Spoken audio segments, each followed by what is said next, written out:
As I was saying, in the Propaedeutic, QED, quod erat demonstrandum. Why? Because I was doing the previous video and my mom called me. And I had to stop the video. So what is my thesis? That goes as a airtight demonstration of. This is the thesis.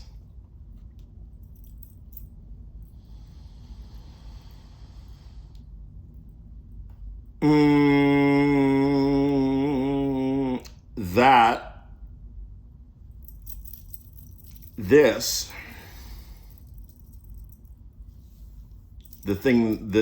thing that I'm doing with the videos and whatever I do. And sometimes I talk about politics, and sometimes I talk about sex, and sometimes I talk about basically whatever I'm thinking about.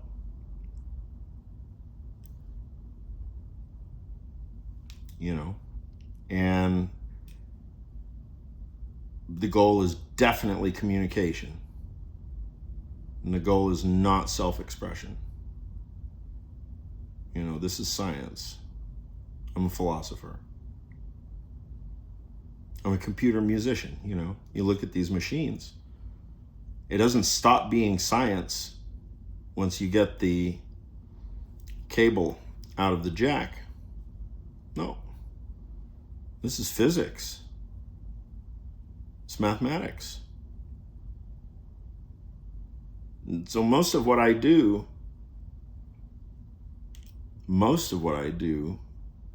in some sense, I exert myself. I try as hard as I can to hold myself to the standard of pure science. So when we have the standard of pure science, we're already asking about the status of science.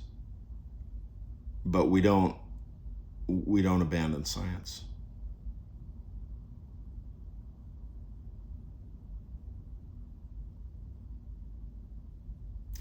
You may not understand the logic. You may not follow something complicated that's going on.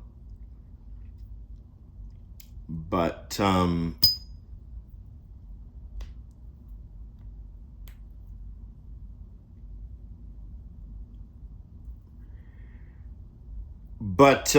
know, that's really the only way to work through things is to get through the logic of it. Because when you get through the logic of a thing, you don't have to go back to it because you understand it.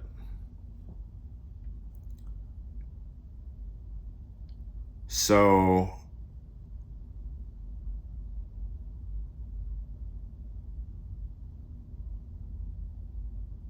the idea for this particular stretch of thoughts that I have, it really is, it's due earlier. I mean, really, this is a kind of theme that I'm projecting into whatever I'm listening to, I guess, right? There's a lady named Ellie Leonard. And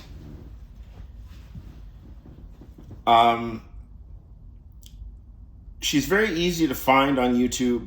She does Substack. She just said she just started a Twitch channel, whatever that is. I don't know what that is.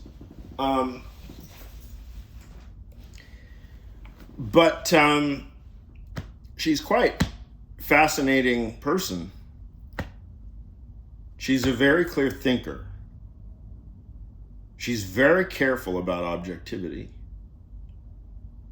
She says, she talks about her own self and her own background and family. She explained her political formation according to having parents that are split in their political affiliations. And she also tells a very complex story about her relationship with her mother and the political phenomena of the past recent years. She's clearly very close to her parents. And they sound like dynamite people.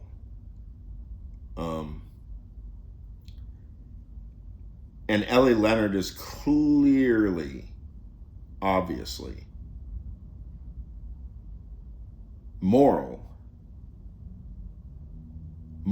in her thinking.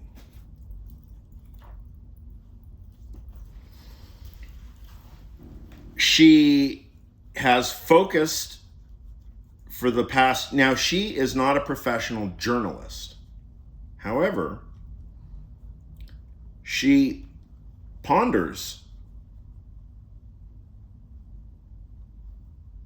in today's installment, I forget the title of it.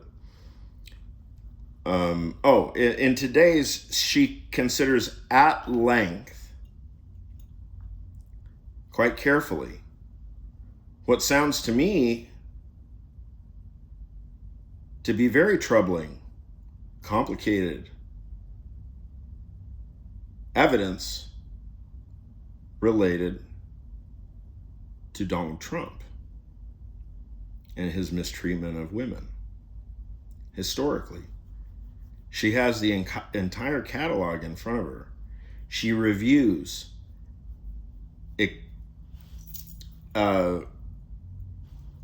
some stuff about these bogus, I don't mean to say bogus, but let's say nefariously constructed beauty pageants where Donald Trump would show up in the dressing room and do things like force women to kiss him, give him sloppy kisses, and he'd somehow get his hand up under their dress. And it turns out this is like a Trump signature. He forces a woman to kiss him, and then I guess as that's happening, he somehow gets his hand up their dress. So Ellie Leonard goes through a bunch of evidence fairly meticulously. And then she goes, so all of the foregoing, y'all, that only covers up to 2001 or 2 or 3 or 4. It's all really early stuff. And it's obviously not 1 or 2 incidents. I mean, what we're describing is a full-blown systematic status quo mode of life, thoroughgoingly immoral life that, for various reasons, Donald Trump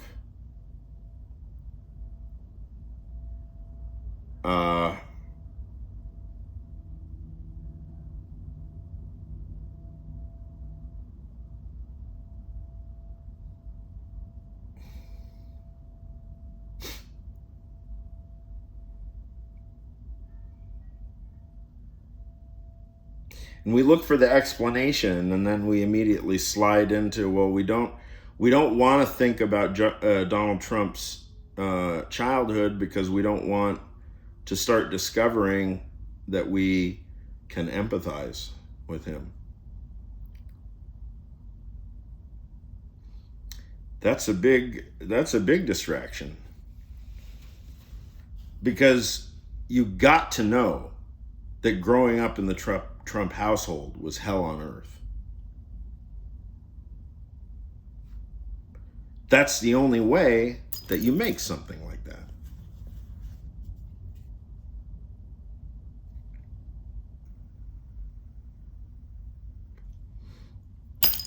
In order to create a really loose cannon of a person, really dangerous, aggressive, violent, rude, boorish, obtuse, illiterate, in order to create that, especially in a household where there's unlimited capacities and resources for education and proper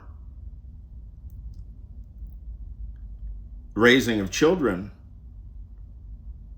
I mean, what the hell was that household? These people, Fred and Marianne Trump. Well, what the fuck kind of household was this?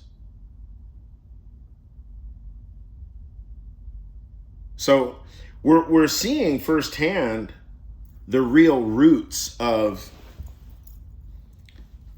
whatever this is. Just boorishness, clownish buffoonery, or whatever. But unhingedness, loose canonicity. Or that's misleading, because we don't mean canon like canonical learning. I am thinking of loose canon. Why? Because Heather Cox Richardson, on her series, she may have several series. Boy, is she really engaged. What a thinker. Oh my gosh. Heather Cox Richardson is like somebody I would want to study with, for real. I mean, what a machine. Anyway, so she refers to the Donald Trump as a loose cannon. Then she gives us the etymological analytic of the term loose cannon. And she discusses it for at least 5 minutes.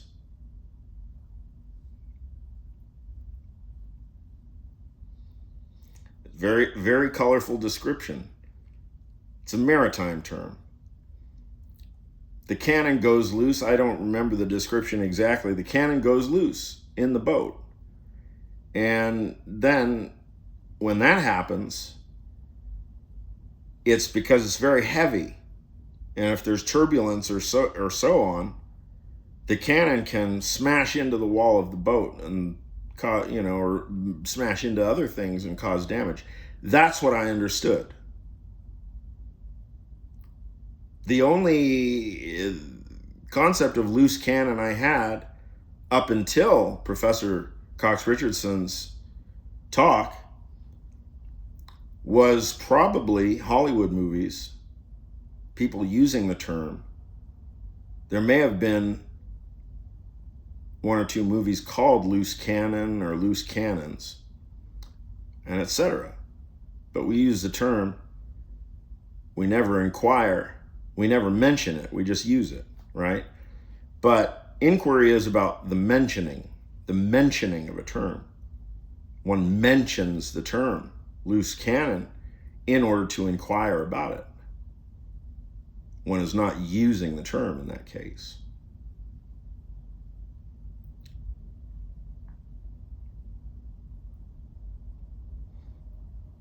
Even though one is using it, which is a kind of an interesting paradox that I probably would have seemed more obvious to me when I was more philosophically naive, but now, of course, because I'm trained to know better, I overlook simple points like that, just because for canonical discourse, canonical distinctions, they have to be understood first before you can mangle them or reject them.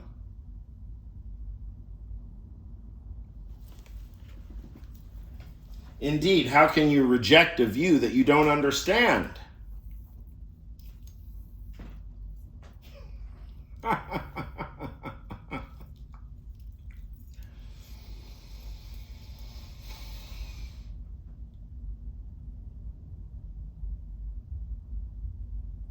So one of Ellie Leonard's points has been, and a couple of other people have made it on, it's people that have podcasts like Scott Galloway and Jessica Tarlov, and there's another one, Jennifer. Oh God, what is the name of her show? She's amazing. Oh, she can't. Oh my God, this just I'm sold on Jennifer's shtick merely because of this. What did her derogatory term for, I guess I'll end it on this here because I could just ramble on and on and on. And the point is that I'm getting at is that Ellie Leonard is really interesting, and what she does is not that much different from what I do, even though I'm much less focused than she is. What happens is that when you show that you're a real person and there are real aspects of your life that make your life the way it is, and then in a relaxed atmosphere, you share it with the world, and you're bold enough, you have enough of yourself, to put something out there in a sustained way. Then we start, if we use the word new media or anything, it's a very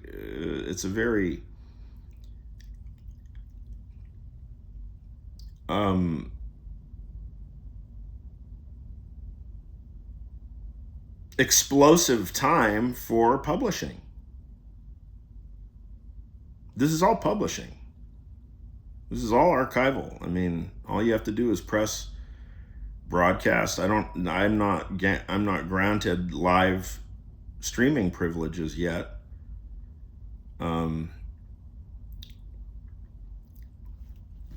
I guess eventually that changes. I don't know how it changes, but the point is that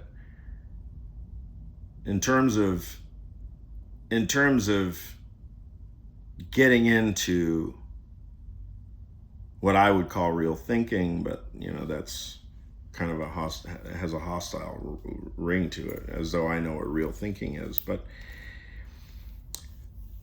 to really sit with a concept and puzzle over it,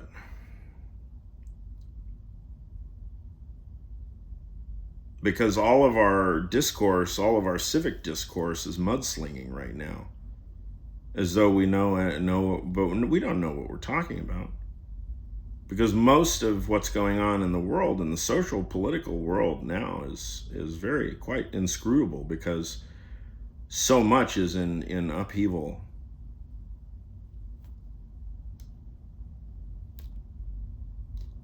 If we cannot measure legitimacy by academic degrees or curriculum vitae or how much money is in your bank, this ain't a bad way of doing it. Because for whatever reason, let's suppose, I thought of it this way yesterday.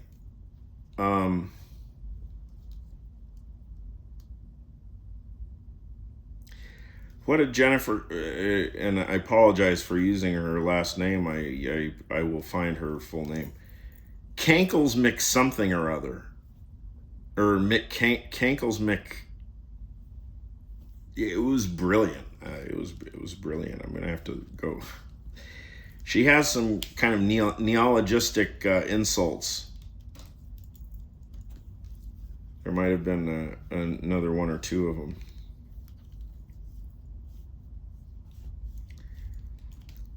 And, obviously, Ezra Klein and Naomi Klein, who I made some heavy weather about earlier, they were talking about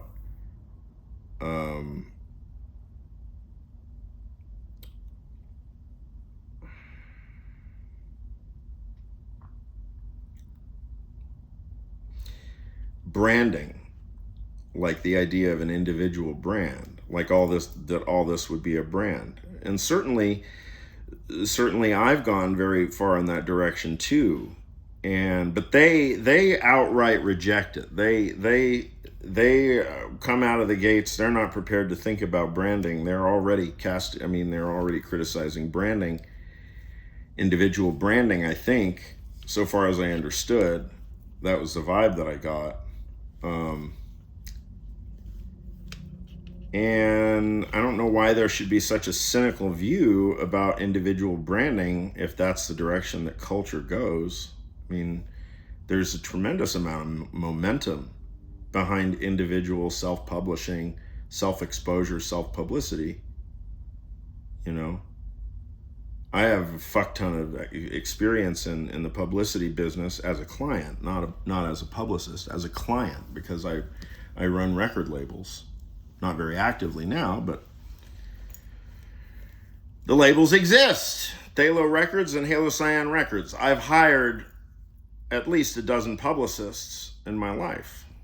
And even back in the days when we were doing Halo Cyan, we're putting out records really aggressively. You know, I tried to find people to do social media for the label. It was a number of years ago, at least 10 years ago, 15 years ago. To do social media for the label because, you know, I knew that there's no way for me to do it myself. Because if this were like a record label channel, any techno people would be like, you know, not into it.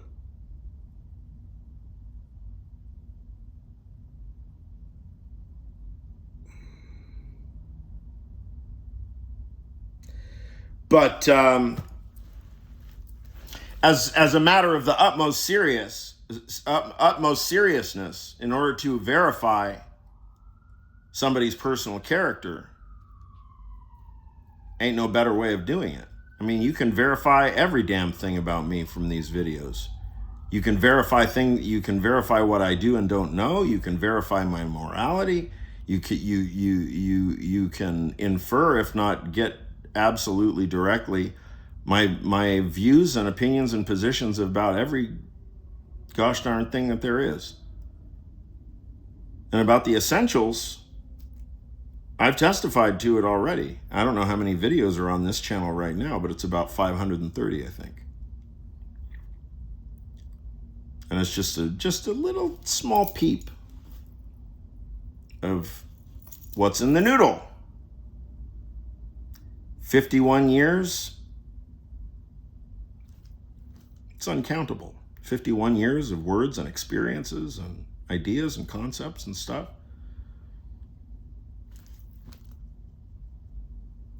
We're not that different, you know, in that sense. Humans are not that different. We are all very, very complex. It's just that we're trained, first by your parents and then society, to vastly sell ourselves short when it comes to the kind of experiences in our life we are prepared to allow ourselves to count as part of our identity and as deeply profound.